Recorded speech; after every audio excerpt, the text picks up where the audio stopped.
मी दुसऱ्याही समाजाला सांगतो की तुम्ही एखाद्या खुन्याचं उदात्तीकरण कसलं करता. आणि म्हणून आम्ही जेव्हा म्हणजे आता आपण शॉर्टमध्ये आलो,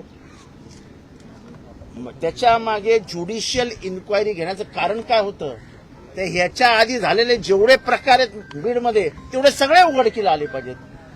त्याच्या क्रिमिनल लिंक्स आहेत, राखेचं राजकारण, तिथल्या सगळ्या धंद्यांचं राजकारण, तिथे आजपर्यंत झालेल्या सगळ्या हत्या, त्या हत्यातले आरोपी, त्या सगळ्यांची चौकशी झाली पाहिजे. आपण इतके स्वतःला कोंडून घेत आहोत जातीपातीमध्ये की ह्या चौकशीची वाट लागेल, वाट.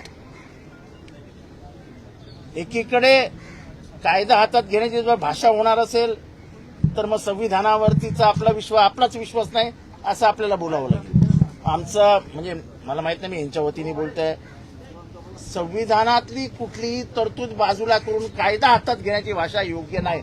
आम्ही कॉन्स्टिट्युशनली संविधानात्मक पद्धतीने धनंजय मुंडेंचा राजीनामा मागतोय आणि 302 मध्ये वाल्मिक कराडला आरोपी करावा ही स्पष्ट मागणी आमची पहिल्या दिवसापासून.